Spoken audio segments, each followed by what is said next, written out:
Welcome back to another review by Mega Train Lover. Today we're having a look at a new locomotive which, as you can see, is by Hornby. No prizes for guessing that.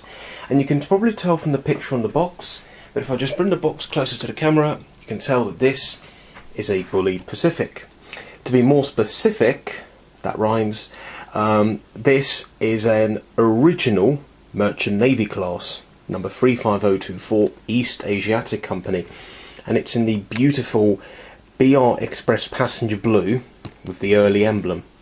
And this is a livery which didn't last very long, but while it did, it looks stunning. This is my second locomotive in BR blue, the other being my Hornby King class, King Edward II. If we turn to the side, the product code, if it focuses, there we go, R3632, and it says DCC ready, but I've actually fitted this with a TTS sound decoder. Now, for the purposes of this review, if you get the camera to focus, there we go, let's put the box down. For the purposes of this review, I'm not going to be showing the sound because you don't get sound by default that you can buy as a decoder separately, because Hornby do a wide range of TTS sound decoders. I got this for my birthday, and it was ordered from Kurno Model Railway Centre, and I got it at the same time. Well, basically in the same basket I brought the TTS sound decoder for it. And I'm not going to spoil anything. I don't really want to spoil anything, but it is a really nice locomotive. We'll get onto that in a bit. Now, bit of history. You may be wondering what is meant by original Merchant Navy class. So, the Merchant Navy class, they were designed by Oliver Bulleid for the Southern Railway. They were built between 1942 and 1949, and there were 30 of them built for express passenger trains, though in order for them to be built during wartime, Bulleid had to class them as mixed traffic locomotives, otherwise they would not have been built. Now, despite that, they did actually haul goods trains on several occasions, but they were always better suited to passenger trains. So 30 of them were built, and they were a completely new design. They all had as you can see, it had an air-smoothed casing, not streamlined. It's called air smoothing. They had a chain-driven valve gear, which was developed by Bulleid. So they didn't have conventional Walsharts or Gresley conjugated valve gear. They had a chain-driven valve gear. And they were the first Pacific type locomotives on the southern region, so 462s.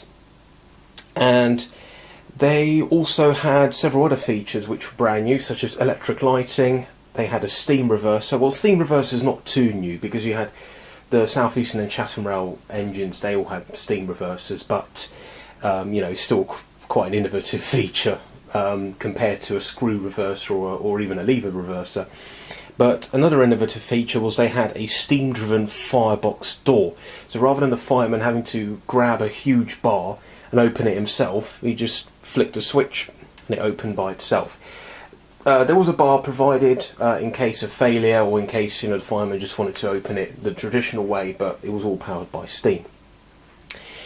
Now, in service, they were regarded as fast and free steaming. And as a follow-up to this, so all of these were built at Eastleigh Works. As a follow-up to this design, Bulleid designed the Light Pacifics, which are the West Country and the Battle of Britain classes. They're exactly the same. The only reason they're two separate classes is based on their naming policy. So in total you had 110 Light Pacifics. 66 of them were the West Countries, which are all named after West Country locations, and the 44 Battle of Britons were all named after World War II airfields, squadrons and figureheads. So obviously, they were built to a very, very similar design to the Merchant Navies. The key difference was that they were slightly smaller, and they were built for routes which required a lighter axle loading. Now, we're only going to be talking about the Merchant Navies because that's the whole purpose of this review. We're not really going to get the Light Pacifics involved, because despite the fact that they are very similar and they are collectively known as Bulleid Pacifics, they do have separate histories of their own. So So as mentioned, the merchant navies were regarded as fast and free steaming. They were very comfortable to drive because of the inclusion of a rear pony truck beneath the cab. It reduced the rocking and swaying that 460s had. So obviously the southern region, or Southern Railway rather, most of the express locomotives were, with all of them, before the Bulleid Pacifics, they were 460s. So the trailing wheel under the cab made it much more comfortable to drive. However, despite that, the locomotives were very troublesome. For a start, the air-smoothed casing, which earned them the nickname spam cans, it pushed maintenance costs up the roof. Because in order to gain access into the internal components such as the boiler, you had to obviously remove the entire casing, which was no ordinary form of maintenance. Then there was the issue of cleaning it. Without having something to stand on, it was basically impossible to clean anything below sort of waist height, or shoulder height rather. Now Bulleid did envisage the engines could be cleaned in a rotary carriage washer, but this didn't happen very often in service. The chain-driven valve gear was very unreliable. It tended to have all sorts of problems with the chain jumping teeth, also chain stretching, and also it was contained in a 40-gallon oil bath, and the oil consumption was really alarming. Sometimes the leaking oil would get soaked up in the asbestos insulation around the boiler, and heavy braking and sparks from heavy braking, it could set the insulation alight. So sometimes the locomotive would catch on fire. But I mean, it wasn't very dramatic. But there are several photos of Bulleid Pacifics having warped casings of where there was a fire. But another issue was they consumed way too much coal compared to the engines they were designed to replace, such as the T9s. These consumed a lot more coal. But another big problem was the fact that because the engines were welded rather than riveted, welding technology was very, very new at the time. And so a lot of components which were welded together, they started cracking. The boilers and the wheels being the most critical ones that actually sort of began developing cracks. A very serious incident occurred at Crewkerne in 1953 when number 35020 Bibby line was passing through the station and one of its axles broke, damaging the station canopy. As a result of this, all 30 of the merchant navies, and I think some of the light Pacifics as well, they were all temporarily withdrawn from service pending investigation and also inspection, just to make sure that none of the other engines had this kind of problem, and it wouldn't, basically that this incident wouldn't repeat again. Now, BR, by this point, obviously BR had been in existence since 1948. BR had basically had enough of these engines because they were causing so many problems. BR actually considered scrapping them, but they had one main advantage. Their boilers, despite the fact that I literally just mentioned that they were cracking as well, despite that, the boilers were excellent. So BR decided, rather than scrap them, they rebuilt the merchant navies. So, from 1956 until 1959, all 30 examples of the merchant navies were rebuilt, and with the light Pacifics, they were rebuilt from 1957 to 1961. Now, unlike the merchant navies, only 60 of the 110 light Pacifics were rebuilt. The remaining 50 remained in their original condition until withdrawal. Sadly, despite the rebuilds, the merchant navies were withdrawn from 1964 to 1967. Some of the examples even hauled the very last steam-hauled services along the southern region. Now, out of the 30 examples, 11 have been preserved. One of them, number 35028 Clan Line, is by far and away the most famous member of the class. That particular example was purchased directly from BR. The remaining 10 examples all came from Barry Scrapyard. So out of the 11 examples, one of them, number 35029 Ellerman Lines, is a cutaway exhibit at the National Railway Museum in York. So that engine is basically never going to run again. with the remaining 10 examples. So far, half of the class have run in preservation, these including 35005 Canadian Pacific, 35006 Peninsula and Oriental, 35018 British India Line, 35027 Port Line, and as mentioned before, 35028 Clan Line. The remaining 5 examples are either undergoing or they're awaiting restoration from Barry scrapyard condition. One of the most ambitious projects is to convert number 35011 General Steam Navigation back into its original spam can condition, which is represented by 35024 in model form here.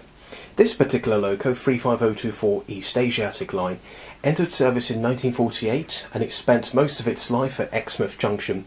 It was withdrawn in January 1965, having been rebuilt from this condition in 1959. Now, that was the history of the merchant navies, and what we're going to do now is we're going to put the box to one side because the locomotive is not in the box, or it's already been given to me as a present. I've already run it in, but you know, it's just no point in putting it back in the box just to show you. You get the usual stuff. You get the accessory bag, you get the instruction manual, all the usual things you would expect with a Hornby locomotive. But we're going to put this to one side, and the locomotive itself is right here. Now, for the purposes of this review, I have disconnected the tender and the engine. As you can see, it's got the plug and pin arrangement. If it focuses, there we go. So it's got the arrangement, which is pretty standard with Hornby tender engines nowadays. But we're going to have a look at the engine first, and my God, I mean, wow.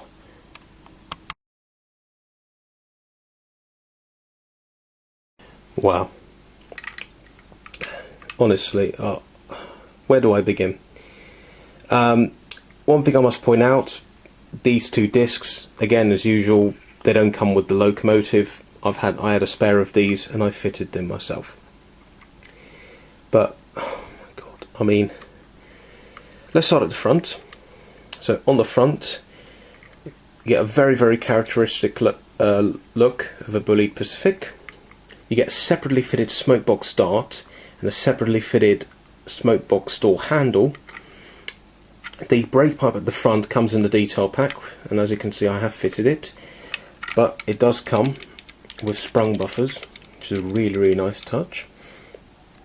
I mean, to be honest, it's just, yeah. Now, to be honest, there isn't an awful lot of separately fitted detail to be added, because the body shell is pretty basic. Not on this model, but you know, just in the real locomotives in general. But you know, whatever separately fitted detail is required, it's pretty much all there. The nameplate, as you can see, it's not, you know, printed on the body shell of the loco. It is actually a separate piece. It's really, really nice. It's not etched. I'm not entirely sure. I don't know exactly remember if the Merchant Navy nameplates were etched in real life, but that does look really, really nice. The fact that it's separately fitted is really, really nice. So on the top of the loco, or roof, as you can see, you get separately fitted whistle and the safety valves in front of it. You get this massive chimney, which is very, very characteristic of the Merchant Navies. And they've even included the cowling, which allowed air to pass through and clear the smoke away from the driver's view. But you get the Hornby have modelled the box pock wheels beautifully. These actually saved weight, and yeah, I mean, it's just absolutely amazing. And one thing which I was really impressed when I got the model is the fact that Hornby, if it focuses, Hornby have actually pre-fitted the brake rods. On my unrebuilt West Country and my rebuilt Merchant Navy class, you have to fit those yourself, and they're an absolute pain to fit. I haven't even fitted them on the West Country, but they're on my rebuilt Merchant Navy, and they're not easy. So the fact that Hornby have pre-fitted these is amazing. And you just look at the coupling and the and the connecting rod as well is so also intricate, really, really nice. You get this pipework, which appears to be these are the injector pipes running along part of the casing. You get another feature which I really like is the fact that the cab roof vent does actually open, slide open. Doesn't open too far, but on the real Locos it didn't open very far either, which actually made them quite hot during the. I mean, a steam engine is pretty hot during the summer anyway, but these engines, from what I've heard, they were extremely hot because they had a very, very enclosed cab compared to other engines. There's the number 35024, expertly applied. Unlike my other two Bulleid Pacifics, the rear wheel set here is flangeless because it doesn't actually rotate. On my other two Bulleid Pacifics, it does rotate and the wheels are flanged. But this, as you can see, these are flangeless, but I don't mind it at all. It's really, really nice. Let's get the camera to focus. Probably doesn't really want to focus today. Oh well. But I think one of the strongest points of the Loco is the cab. I mean, when the camera does eventually focus, there we go. Look at the cab. You get all the separately fitted detail, all painted, and it just looks stunning. You get all the gauges, you get the pipe work, you even get the regulator, the firebox door. Yeah, all of it just looks absolutely amazing. The glazing as well looks really, really nice. The other side of the Loco is just as nice. You get the hopper ash pans, which open to let all the stuff out from the firebox. You get the steam generator here, just here, which powered the electric lighting in the cab and on the front and rear of the locomotive.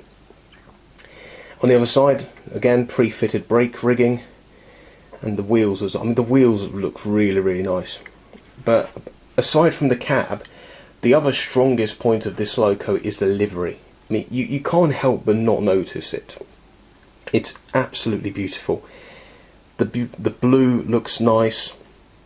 The white lining looks really, really nice near the top of the casing, and also on the I'd say the sole bar of the casing. Yeah, all in all looks really, really nice. At the front, I've also forgot to mention that you get the 6 headlamps, which are all separately fitted. Yeah, all in all, I mean, it's just a beautiful looking model. You even get, I think this is the electric wire used for the lighting, because it appears to be coming from the steam generator. So yeah. But all in all, I mean, we've only looked at the engine, but it is absolutely beautiful. Let's see what the tender holds. So we're going to put the engine down, and here is the tender, which short it may be, but low detail it isn't. You get a coal load, which is removable, and as you can probably see, there isn't an awful lot of coal in there, but it is removable, like so. So if you do want to put your own coal in, that's absolutely up to you. You get the 3 vacuum tanks for the brakes. You get what appears to be a toolbox. You get the water filler cap. The livery is applied beautifully on the tender as well. Even the early emblem is really, really nice. You get detailing on the chassis. You get this wire which powers the electric, which obviously connects to the 6 lamps at the back of the tender. This brake pipe here, I've added that myself. You get sprung buffers. You get separately fitted ladders on the back of the tender as well. But yeah, I mean, it is just a tender. I mean, it is an essential component of the locomotive, but it's really, really nicely detailed. You even get the handrail on the front, or sort of the front of the tender where it joins to the cab, and even that is separately fitted. So yeah, let's wait for it to focus. Why are you not focusing? There we go. Yeah, I mean, all in all, it is just an absolutely stunning locomotive, and I'm so impressed with it. Well done, Hornby, for the detail. However, detail is one thing. Let's see how the Loco performs.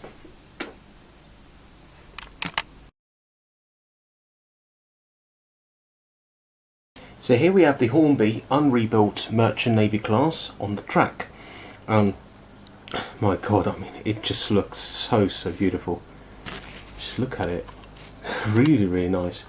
Now, as I mentioned at the start of this review, I have fitted a TTS sound decoder to this model, which means that upon starting, she will accelerate slower than usual. However, I'm not going to be turning on the sound because by default she doesn't come with sounds.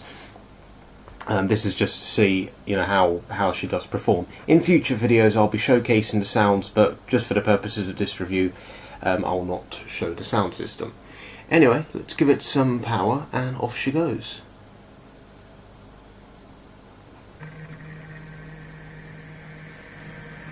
Very nice smooth start.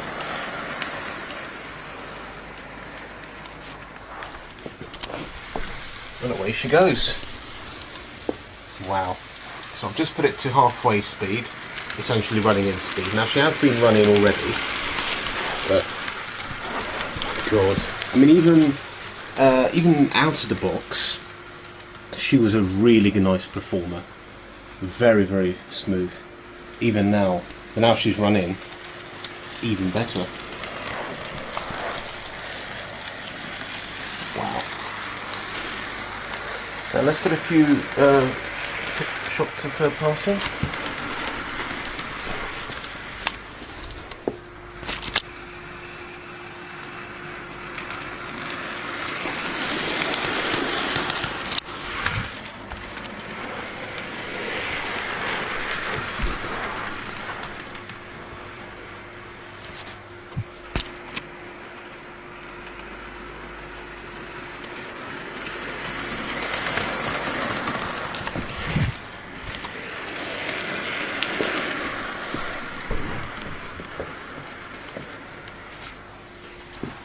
So yeah, as you can see, she comes round. As you can see, she's a beautiful performer.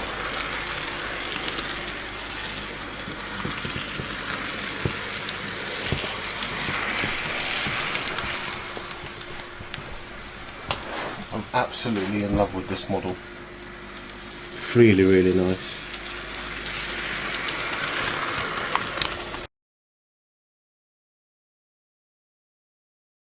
So just in conclusion of this review, I definitely recommend her. If you're a Southern Region enthusiast, you definitely need to get one of these. The detail is absolutely brilliant. The RRP for this is about, I think it's £180, but Kerno Model Railway, which is the retail centre where I got this from for my birthday, Kerno are selling it for, I think, £160, £161.